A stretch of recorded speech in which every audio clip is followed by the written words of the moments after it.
भाई पेरेंट्स का ओहदा कहाँ पर है? जो पेरेंट्स 26 साल 27 साल अपने बच्चे को पालते हैं और माँ तो 1 साल 9 महीने और फालतू पालती है उसको। मुझे तो इतना दुख है कि इससे तो अच्छा पेरेंट्स को भी उसी दिन मार दिया जाए जिस दिन उनका बेटा शहीद होता है, जिनके साथ ऐसा होता है।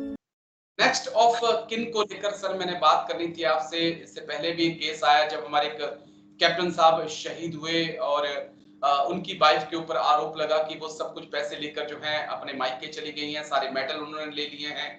और मेजर मोहित शर्मा जो कि शौर्य चक्र थे, उनकी मदर का भी एक ऐसा ही वीडियो वायरल हो रहा है सर, जहां पे वो कह रही है कि आज मेरे पास क्या है, मैंने जिस बेटे को पढ़ाया लिखाया, इस योग्य बनाया कि वो भारतीय सेना में ज्वाइन करे, उसकी शहादत के बाद बहुत सब कुछ ले गई, आज मेरे पास कुछ नहीं है, मैं खाली हाथ। तो सर मैं उसी को लेकर आज आपसे बात करना चाहता हूं कि ऐसा क्या चेंज लाया जा सकता है, क्या कुछ किया जा सकता है कि बच्चे के जाने के बाद, बेटे की शहादत के बाद, उसके शहीद होने के बाद माँ बाप खुद को अकेला ना समझें। रंजीत जी, ये मुद्दा काफी चर्चा में है और शुरुआत में मैं आपके व्यूअर्स को ये बताना चाहता हूं कि इसको हम इमोशनल लेवल पे मत लें। जी, हम इसको दो खेमों में नहीं बांटे, एक पेरेंट्स का और एक वाइफ का, स्पाउस का, जिसको हम बोलते हैं। Okay sir. इस प्रॉब्लम को समझने की बहुत जरूरत है और इसको अंडरस्टैंड करने की बहुत जरूरत है कि अभी एग्जिस्टिंग रूल क्या है। जी, बिकॉज इसके ऊपर क्लैरिटी देना शुरुआत पे बहुत जरूरी होगा मेरे लिए कि अभी क्या हो रहा है और क्या कोई बदलाव की जरूरत है। तो दो चीजें हैं जिसके ऊपर डिस्कशन।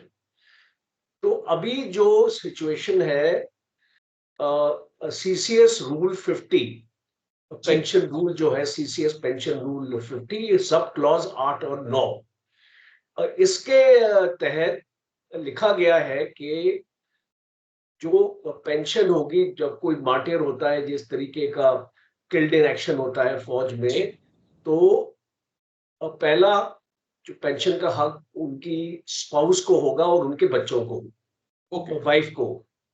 और यू नो आर्मी रूल में भी साफ तौर पे स्पष्ट है कि स्पाउस को ही आपकी जो एनओके माना जाता है। क्या होता है कि अगर मैं एक फौज में भर्ती होता हूँ, जी, जब तक मेरी शादी नहीं होती है, मेरा एनओके मेरे पेरेंट्स होते हैं, ओके, फादर या मदर।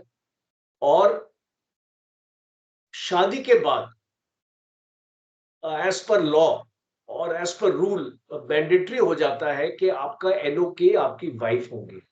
जी, तो पहला बदलाव होता है शादी के बाद कि आपका जो एनओके में बदलाव आता ओके सर, है। अब दूसरा, एनओके को क्या बेनिफिट्स मिलते हैं और पेरेंट्स को क्या बेनिफिट मिलते हैं। जी, तो जो फैमिली पेंशन होती है, जो एक फौजी की फैमिली पेंशन होती है, वो 100% जो भी एनओके होता है उस टाइम पे, अगर वाइफ एनओके है तो वाइफ को फैमिली पेंशन जाएगी।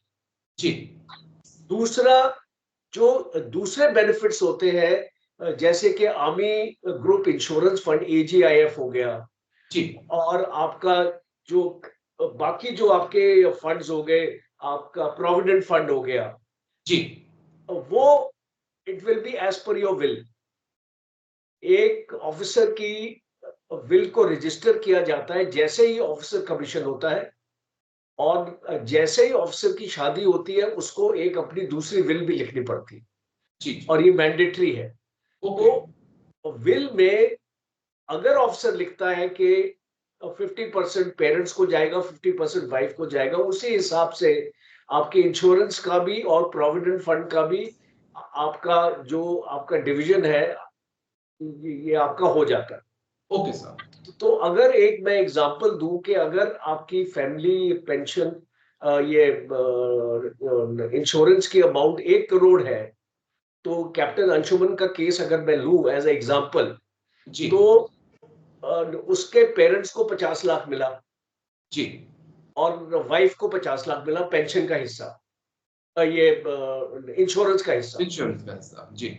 और प्रोविडेंट फंड जैसे उस ऑफिसर ने अपनी विल में लिखा होगा, एक अपना नॉमिनी बनाया होगा कि अपना प्रोविडेंट फंड आप जब बनाते हैं तो उसमें आपको नॉमिनी भी डिक्लेयर करना होता है। जी। वो नॉमिनी में अगर आपने पेरेंट्स का नाम लिखा है तो पेरेंट्स के पास उतना परसेंटेज जाएगा। ओके। और अगर नॉमिनी में आपने पेरेंट्स का नाम नहीं लिखा है, ये बेटा डिसाइड करेगा। तो इसमें हम लोग नहीं है या जजमेंट में बैठने के लिए कि हम लोग डिसाइड करेंगे कि पेरेंट्स को कितना मिलना चाहिए और वाइफ को कितना मिलना चाहिए। ओके। ये बेटे ने ऑलरेडी डिसाइड कर रखा है कि मेरे जाने के बाद मेरे पेरेंट्स को इतना दिया जाएगा, मेरी वाइफ को इतना दिया जाएगा, और उसके हिसाब से नॉमिनेशन के हिसाब से उनको पेमेंट होती है। जी। अब दूसरा मुद्दा आ जाता है कि फिलहाल हम एक एग्जांपल ऐसा ले रहे हैं कि 5 महीने की शादी। जी, जी, जी, जी। आप एक ऐसा एग्जांपल लीजिए कि 10 साल की शादी हो चुकी है और 2 बच्चे हैं उस औरत के। ओके। वाइफ के 2 छोटे-छोटे बच्चे हैं, और अगर आप उनको फैमिली पेंशन से डिप्राइव कर रहे हो तो वो अपना गुजारा कैसे करेगी? जी, देखो ये भी केसेस पेरेंट्स बिल्कुल। पेरेंट्स पेरेंट्स जो नौकरी में थे, और पेरेंट्स कहीं ना कहीं पे एम्प्लॉयड, आपके जो फादर रहे होंगे जी, जी। वो एम्प्लॉयड रहे होंगे, उनके पास एक बैंक बैलेंस होगा, उनके पास जमीन होगी, उनके पास प्रॉपर्टी होगी, जी। वो अपना गुजारा कर पाएंगे। पर आप इस लेडी को देखो जिसके 2 छोटे बच्चे हैं, और अगर आप उसको ये फैमिली पेंशन से डिप्राइव करोगे तो I think it will B unjust. ये प्रॉब्लम को इमोशनल लेवल पे नहीं लेके जाना है, या एक पर्टिकुलर जो केस हुआ है जी, जी। जिसमें वाइफ वाज यंग, 5 महीने की शादी है, तो आपको ऐसा लगता है, इमोशनली आपको ऐसा लगेगा। जी, जी। और ये जायज भी है कि पेरेंट्स के साथ इंसाफ नहीं हो रहा है, आपको लगेगा, ये एक नेचुरल फीलिंग आपको आएगी कि पेरेंट्स जी, के साथ इंसाफ नहीं हो रहा है। बट आपको एक एग्जाम्पल के ऊपर आप अपना लॉ नहीं बना सकते। जी। Law has to be universal. Law में कई प्रकार के केसेस आपके साथ आएंगे, और यहां पे मैं एक चीज एम्फसाइज करना चाहता हूं कि खाली फैमिली पेंशन ही वाइफ को मिल रही है, जी। बाकी हिस्सा जो इंश्योरेंस का है, प्रोविडेंट फंड का है, वो जैसा बेटे ने डिसाइड किया ओके। वो उस तरीके से उसके पेरेंट्स को भी मिलेगा।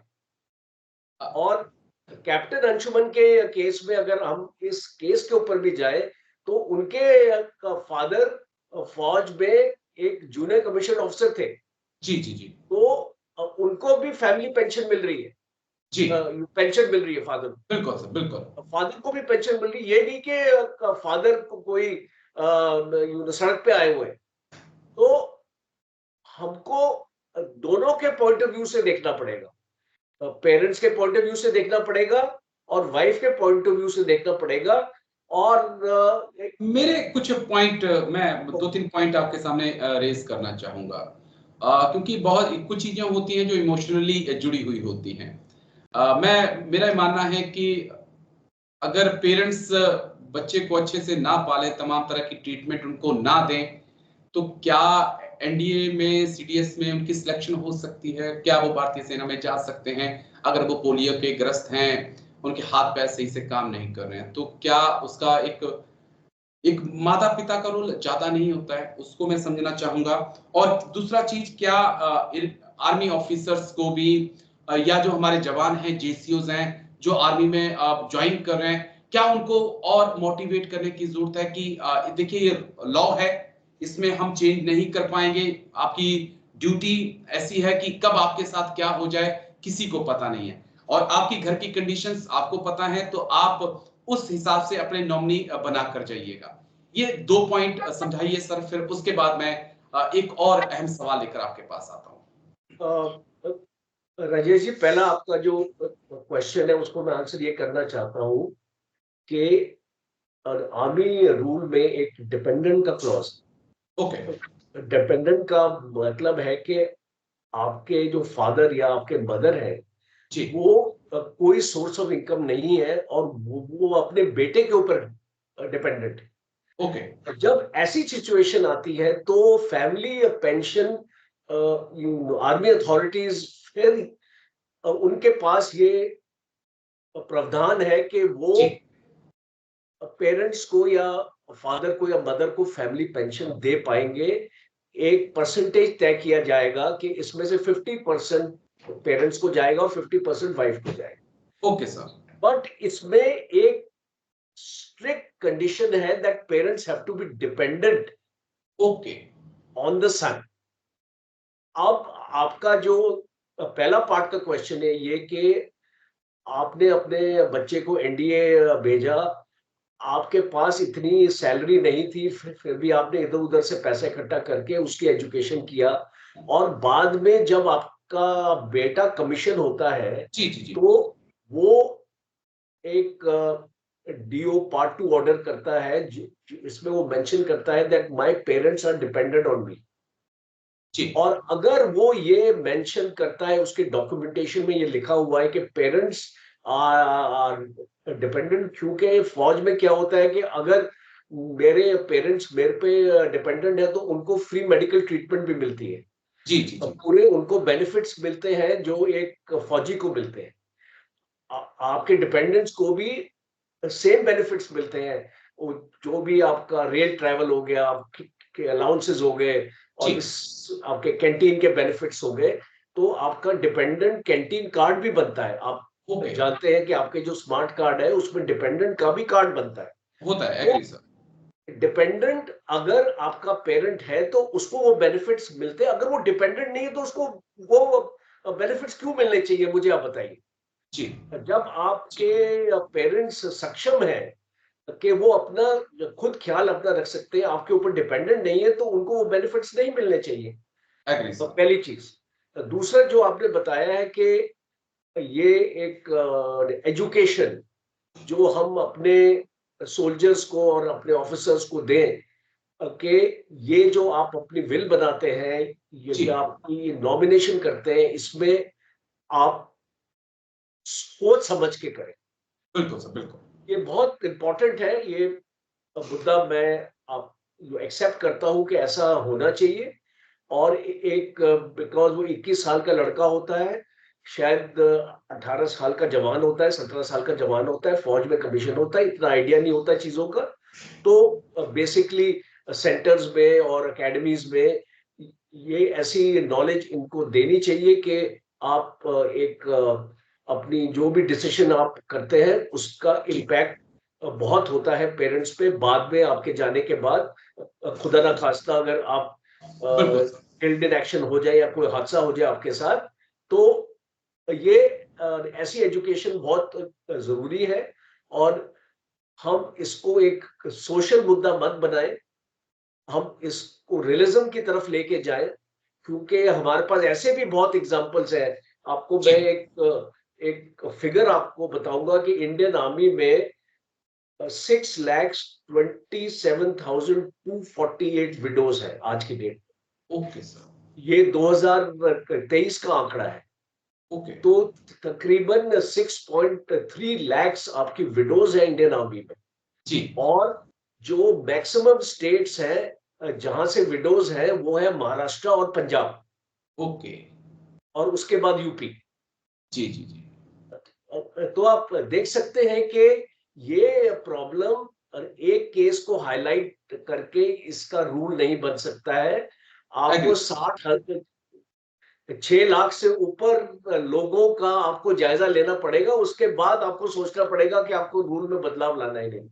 बिल्कुल। और जो आप लिख कर गए हैं, जो आपकी बिल है, आपसे उससे हटकर कानून भी काम नहीं कर सकता है, क्योंकि वो आपने ही लिख कर दिया है। लेकिन जो समाज में समस्याएं आ रही हैं सर, मैं उस पे बात आपसे करना चाहूंगा।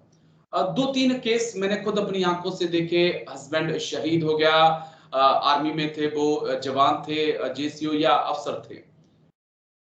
6 महीने 1 साल के अंदर वाइफ दूसरी शादी कर ले रही हैं सर। करोड़ों रुपया उनके पास है और लोग तैयार हैं शादी करने के लिए, जो हकीकत है समाज की सर इस वक्त। मैंने खुद अपनी आंखों से देखा है, ये चीजें हो रही हैं। तो क्या अगर वो सेकंड शादी कर लेती हैं तो जो बेनिफिट मिलते हैं सर, क्या वो खत्म हो जाएंगे? मुझे थोड़ा सा इसका क्लियर करिएगा कि चाहे वो पेंशन की बात हो या दूसरे बेनिफिट जो वो ले रही थी, क्या वो खत्म हो जाएंगे? और एक आर्मी ने बहुत अच्छी स्कीम भी लाई है कि अगर कोई जवान शहीद हो गया, अफसर शहीद हो गया, तो उसकी वाइफ को जो है वो कमीशन दे रहे हैं। तो उसके पहले जो बेनिफिट मिल रहे थे, क्या वो भी खत्म हो जाएंगे जब वो कमीशन हो जाएंगी?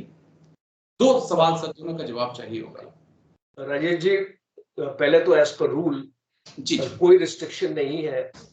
एक जो विडो है, ओके। अगर वो हस्बैंड उसका इल्ड एक्शन हो जाता है, कोई हादसे में मारा जाता है, तो वो दोबारा शादी कर सकती है और ओके। उसकी पेंशन कंटिन्यू रहेगी। ठीक। पेंशन के ऊपर कोई फर्क नहीं पड़ता है, आप शादी करें नहीं शादी करें। दूसरा, हमारी ये सोसाइटी बहुत पैट्रियार्कल सोसाइटी है। ये जेंडर सेंट्रिक सोसाइटी है। जी। जो औरतों को जगह सोसाइटी में मिलनी चाहिए, आज भी नहीं मिल रही। एग्री। आप शहर की बात मत कीजिए, आप गांव की बात कीजिए, रूरल एरियाज की बात कीजिए। आप देखिए कि वहां पे औरतों के साथ कैसा बर्ताव किया जाता है और किस तरीके से उनको घरों में रखा जाता है। एजुकेशन तक उनको बोलते हैं 10वीं पास कर ली काफी है, अब इसकी शादी कर दो। तो ये जो समाज की सोच है, मैं ये मानता हूं कि ये सोच में भी बदलाव लाने का टाइम आ। अब हम अगर उसी सोच के साथ अगर अपने कानून भी बनाएंगे और हम ये बोलेंगे कि अगर इसने शादी कर ली दोबारा, विडो रीमैरिज एक्ट आपका जी क्यों जी। निकला था, क्यों बना था विडो रीमैरिज एक्ट? बिकॉज एक टाइम था हमारे देश में विडोज को दोबारा शादी करने की अनुमति नहीं थी। Agree sir. और अभी विडो रीमैरिज एक्ट इसलिए निकला है क्योंकि भाई एक उसकी भी लाइफ है, उसका भी मन करता है अपनी लाइफ को जीने के लिए। जी जी आप जी। उसको रेलिगेट नहीं कर सकते इस तरीके से। तो इसीलिए हमको आपके शो के थ्रू मैं ये अपील करना चाहता हूँ, जितने भी समाज सेवक हैं या जो सोशल वर्कर्स हैं जो इन चीजों में दिलचस्पी रखते हैं, ये मुद्दा बहुत इंपॉर्टेंट है। समाज की सोच को बदलने का टाइम आ चुका है और इसीलिए हमको इतनी छोटी सोच नहीं रखनी है। और हमको अभी एक विकसित भारत की हम बात करते हैं। भारत तो विकसित सोच को तभी भी हो विकसित सकता है करना जब होगा। आपकी सोच बदले, है ना? नहीं, मेरा आपकी पॉइंट इस इकोनॉमी तरीके से से था। आपकी जो विकसित आप मैं नहीं हो सकते। जी जी, मैं एग्री हूँ सर। मैं लेकिन मैं उस इलाके से आता हूँ। मेरा पहाड़ी इलाका है। मेरे गांव में सिर्फ 7 घर हैं। 7 घर में से कम 15 से 16 फौजी हम लोग हैं। मेरा पॉइंट ये है कि हमारे यहाँ पे कहा जाता है कि अगर फौजी चला गया, वाइफ की शादी होगी, वो 6 महीने 1 साल बाद भूल जाती है, भाई भूल जाता है, बहन भूल जाती है, लेकिन माँ बाप जिसने उसे जन्म दिया होता है ना सर, वो आखिरी सांस तक अपनी औलाद को मिस करते हैं। मैं उस पॉइंट से चीजों को समझना चाह रहा था सर कि उसने शादी कर ली, वो अपनी नई जिंदगी शुरू कर देगी सर, लेकिन जिस माँ ने उसे जन्म दिया था, जिस बाप ने उसे पाला था, उसके हाथ में कुछ नहीं होगा। मेरा वो पॉइंट है सर। मैं देखिए उस इमोशनल तरीके से आपसे चीजों को समझ रहा था। वो उसकी देखिए लाइफ है, वो दूसरी शादी नहीं, वो तीसरी कर ले, हमें कोई ऐतराज नहीं है सर। देखिए राजेश जी, इसमें इमोशनल होने की जरूरत नहीं है। जी। You have to understand one thing. बिल्कुल सर। माँ बाप का एक फर्ज था, जी बेटे को बड़ा किया, जी। सक्षम किया और फौज में भर्ती किया। माँ बाप ने अपना फर्ज पूरा किया। वो फर्ज को आप एक एक्सचेंज मत, आप उसको एक्सचेंज में मत लेके आइए कि अगर ओके। मैंने ये फर्ज पूरा किया तो इसका मुआवजा मुझे क्यों नहीं क्या मिला। मिले? क्योंकि जब मैं अपना फर्ज अदा कर रहा था, मैं उसका मुआवजा नहीं देख रहा था। जी। मैं ये नहीं देख रहा था कि मेरा बेटा मुझे वापस में क्या देगा। बिल्कुल सर। कई बार आपने ऐसे भी केसेस देखे हैं हमारे समाज में, शादी के बाद बेटा अपने पेरेंट्स से अलग हो जाता है। ऐसे बहुत भी। केसेस आपने देखे हैं।